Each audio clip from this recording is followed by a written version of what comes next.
Welcome to HQ Watch and Learn. We're going to talk about basting basics today. I'm Kristina Whitney, a studio educator here at Handi Quilter, and with me we have Kim Sandberg, another studio educator. So Kim, basting. Yeah, it's really important. Why? Because if we don't get our quilt on the frame square and straight to start with, we are not going to end up with a square and straight quilt as Correct. a finished product. So it is super important, and I feel like a lot of people skip this step, and I think a lot of the reasons why they do is because they don't understand exactly how to do it right. So that's what we're going to help you with today, is to show you the basics of how to do this. Perfect. So let's start at the beginning. Yes. And Kim, you're going to show us how to start. Yeah. So I've got a quilt top loaded here, and the number one most important thing to do before you load the quilt is to measure the quilt. And Kristina and I were talking about this earlier. We both quilt for hire, and we have learned that you measure the quilt in multiple places. You measure the top, the middle, the bottom, and then you take the smallest of any one of those measurements, and that becomes what the width of your quilt is going to be. So why do you take the smallest rather than, say, the average? If you take the average, you're going to have to stretch somewhere in the middle, and a stretched quilt top is not going to work because it's always going to bounce back to that size, right? And then you end up with hourglass shaped quilts. Yep. So it's better to bring in the extra fullness and kind of ease that in. And I'm actually, I have a perfect example here to show you guys. It's a good one. It's a really good one.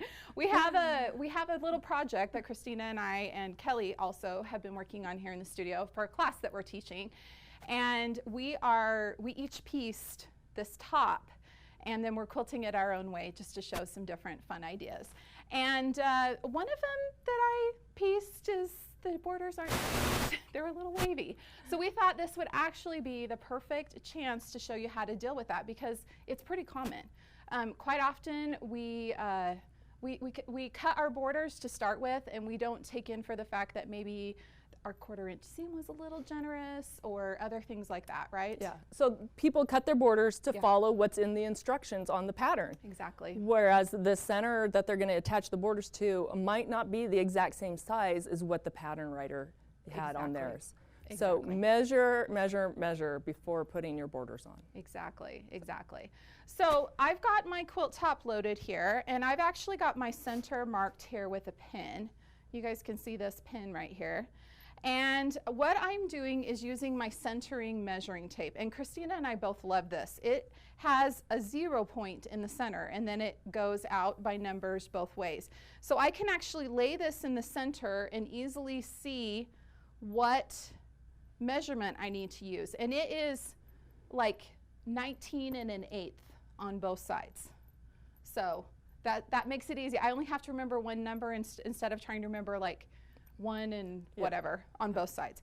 So I am going to just note that, and then what I'm going to do is take this tape and I'm going to put it up here at the top, and I'm actually going to make some little marks right here on my batting. I'm just using a water-soluble marker, and I'm making those marks so that I know that that's the width that my top needs to be. Now I want to lay down my plumb line, and it is so important to do this. And this machine I'm using has the Electromagnetic Channel Locks on it, which is really great. It's going to make it really easy to make sure that I get a perfectly straight line, because a perfectly straight line lets me have a straight quilt to start with. So I'm just going to flip the switch here, and now I'm locked in. I can only move from side to side. So I'm going to go ahead and take my stitch, bring up my thread, and then I'm just going to go ahead and start basting across. All right, so let's talk about the purpose of a plumb line really quickly. So first of all, it's so that we have that straight line to line up the top of our quilt, so that we get that nice straight top. You have to start with it straight. If you're not starting with it straight, there's no way that you're going to end with it straight. Exactly. And you don't want to stitch on the quilt to do the plumb line. You just want to stitch in the batting with the backing so that you have that straight reference line. So I'm actually going to just fold my top down. I have my electromagnetic channel lock turned on so that I can only move back and forth across the quilt.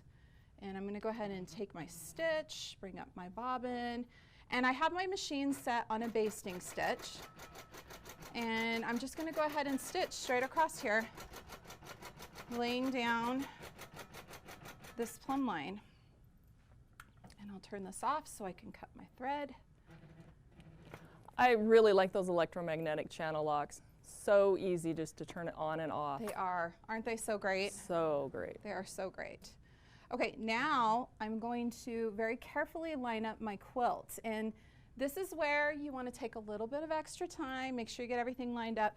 First of all, I'm going to make sure that the corners of my quilt are right up against that little mark that I made right there on the fabric, because that's the edge of where I want to have this set up. And then I'm just going to go along the line here and make sure that the top edge of my quilt is pretty much lined up with that stitch line. And I want to have the top edge so it is just right against that stitch line there so that you can keep everything nice and straight. All right, so I'm going to bring this down here, move my needle, so I'll be stitching about 1/4 inch in from the top edge. Why 1/4 inch? Because that way, after I trim and square my quilt, hopefully all of this basting will end up inside of where I put my binding on, so I don't have to rip it out. But if I do have to take it out, it's going to be really easy to take out because this is 1/4 inch stitch. So it's nice and big. Okay, now this is where it's going to start getting a little fun. You guys can see that I'm getting into a little bit of fullness here. And if you notice, I'm just going to take and put my hand on both sides of the machine. And I'm just moving along really slowly here, and I'm putting a little bit of pressure, stretching a little bit. And I'm just easing in the fullness of this border here. And as I get past that little bit of a wavy part, it becomes a little bit easier. And remember, I'm the one that's running this machine. I'm not going to run over anything, right, Kristina? Kim is being safe. She's watching out for her fingers. I am.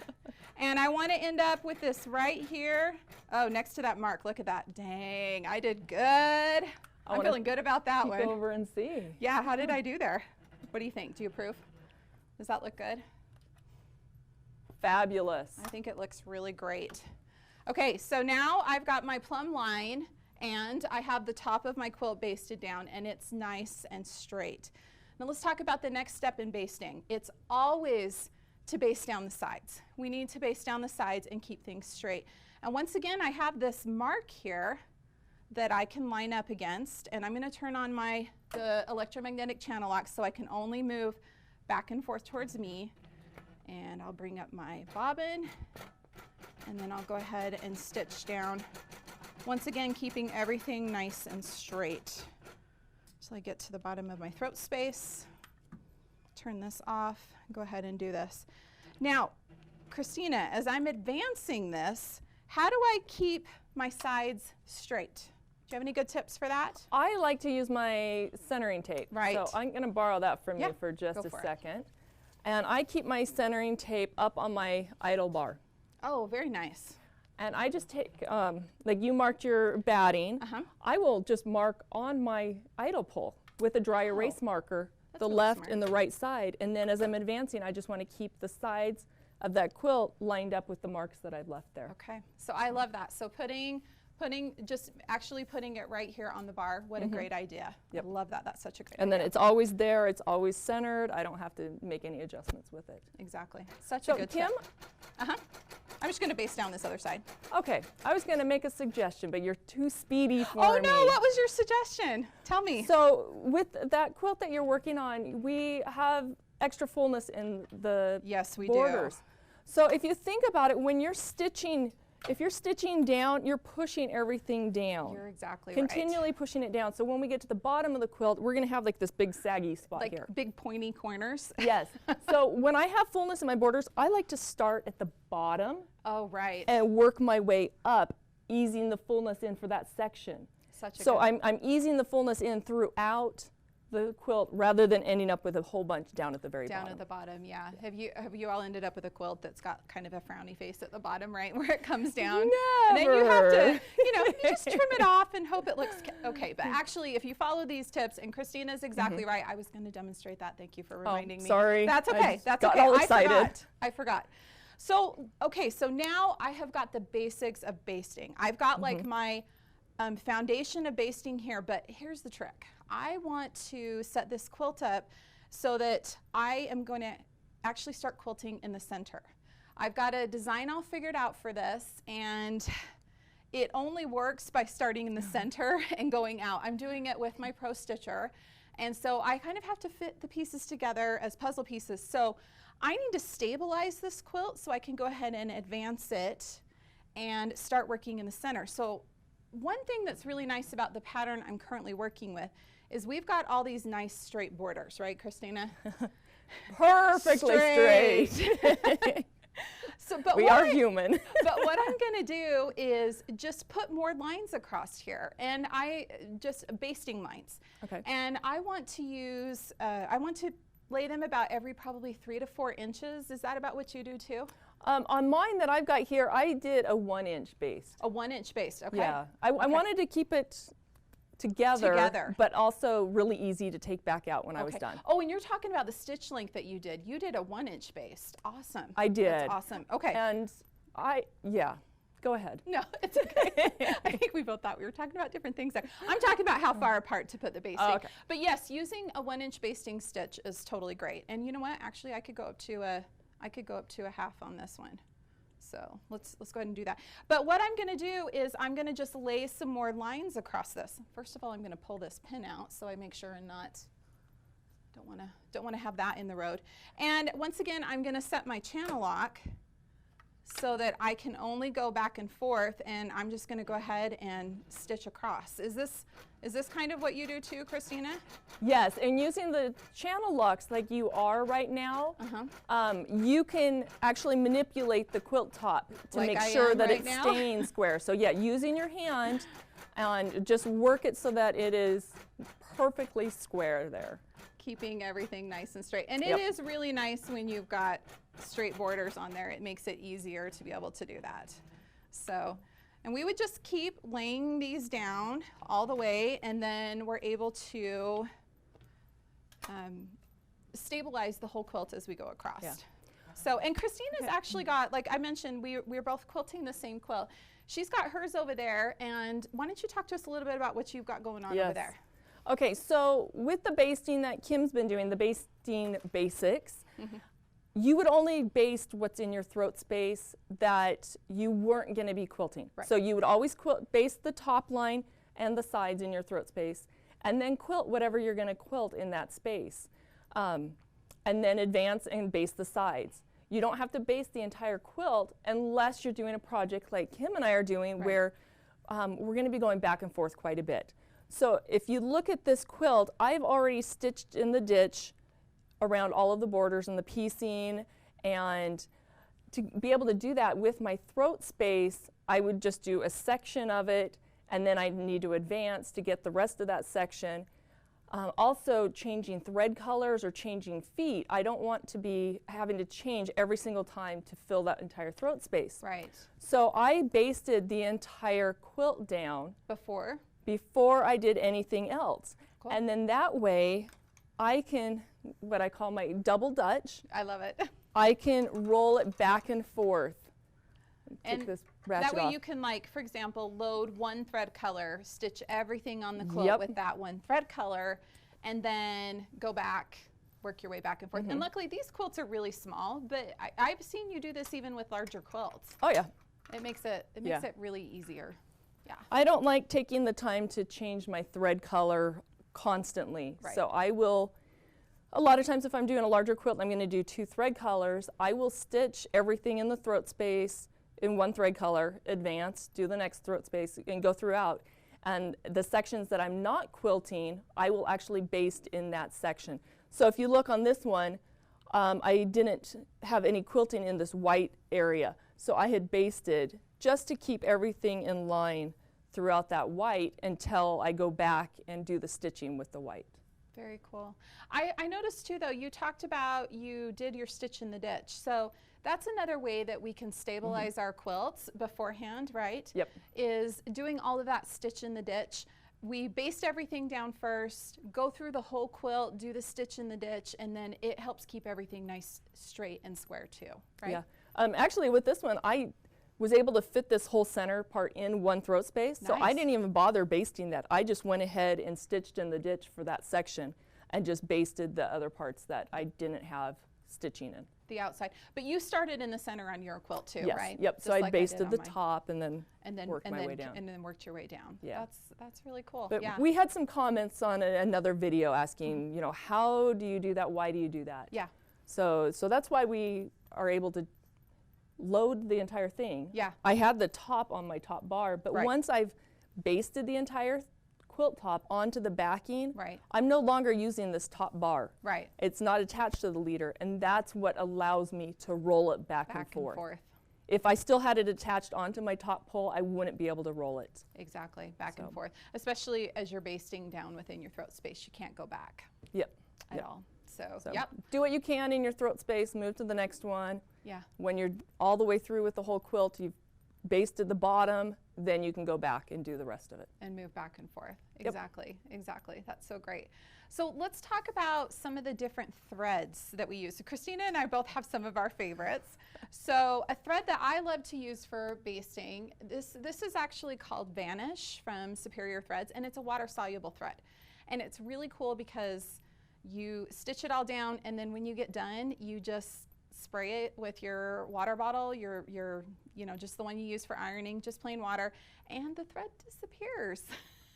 Plus, because I love using it too, I use up all those little extra bits and pieces of bobbin that are left over from other projects. And I make sure that the bobbin, when I'm using this, I make sure that the bobbin is going to be a different color than what I'm actually going to be using on the quilt, so that when I spray that and I turn the quilt over, because then you have to just pull that thread off, it's really easy to see which thread needs to go and what needs to stay. What do you like to use? Well, I love using the different colors of threads and love using up my leftovers. Right. But if you look at this one, I just used the thread that I was going to be quilting with because that's what was on my machine. Right. But I do normally suggest using a different color like Kim suggested, and then it's a lot easier to get that thread off and know what's the real quilting and what's not. Yeah. So. And here's another question that I've been asked a lot of times about basting. Do you quilt over the top of your basting stitches, or do you pull them out before you actually start quilting within the throat space? It depends. Yeah, me too. If you can see here, I actually popped a bunch of my basting out because I did try to go over it and the foot caught on it. Oh, yeah. So that catching the foot on the basting is an issue that you'll have to be aware of. Right. If I'm sure that I'm going to finish up that area and get it stabilized, then I will take the basting out before I quilt it. Okay. But sometimes I'm lazy. Yeah, me too. Me too. It just depends. Yep. It just depends. So, yeah, that's the answer. It just depends. Yeah. Now, what if you have a quilt that's got a lot of like curves or something like that? I mean, the ones that we've showed here as an example, they have lots of straight lines. They're the only angle in here is half square triangles. Kristina has a project that she's working on. So Kristina, talk about how you would baste this one. Okay, so this is a double wedding ring. Oh, it's so gorgeous. And I don't have a straight line to start out with. Nope. So what I'm going to do is use the piecing as my straight lines. And so I would say, I'm going to pick this point right here. I'm going to put my channel locks on when my machine is at that point. And then as I'm coming along, I'm going to manipulate the fabric and make sure that it lines up perfectly with that same corresponding spot on every single one of the rings. That is such a So good coming way. across. And then once I've got like that foundation there, I can go back and baste down these curves. And I can do the same thing going horizontally. Yeah. Wait, that's vertically. Vertically. Vertically and horizontally. And yeah, and then do the same thing going on the curves after I've got the straight lines quilted on there. So Or just basted. remember, sometimes that, we did a plumb line across the top here. Sometimes that straight line is actually going to be inside the border of the quilt a little more, especially when you've got a curved edge like that. Yep. So I'm excited to see how this one gets quilted. Me too, because this is just the beginning of it. I know. This is 6 blocks. I have to do 56 of them. I can't wait to see how this one turns out. It's Yeah. going to be amazing. It really, really is. Yeah, we'll have to do lots of videos showing what I've learned from this project. Piecing curves, always interesting. Yes. All right, awesome. Okay. So there's one other way that we can use the channel locks on here, the electromagnetic channel locks that we want to talk about. And it's actually on the quilt back here, which Kristina did most of this one. So Kristina, why don't you tell us about this? So this is our Have Yourself a Merry Little Christmas panel. And I used a monopoly thread because I wanted the thread to just melt into everything. And used channel locks. And I just have straight lines going all the way across. It's so cool. And I purposefully made them different Sizes so that I wouldn't have to stress out every single time I started a new line that it was measured perfectly. Yeah. And it gives it a little bit more variety and depth, and I kind of like how that turned out. I love that. And then after I got done with the Channel lock work. channel lock over the entire quilt, then I went back and did some embellishing, put some chenille on, we've got some couching, we've got fun. glitter thread, we just played with it. Had a lot of fun with it. Yeah. Yep. I love that foundation though of all those straight lines. And, and these channel locks make it so easy to just straight line all the way across your quilt all day long. Yep. So thank you for watching today. Be sure to watch next week when we'll share the tips and tools that help us in our quilting journey and hopefully inspire you too. Be sure to subscribe to our channel, like this video, and share it with your quilting friends. Have fun quilting this week.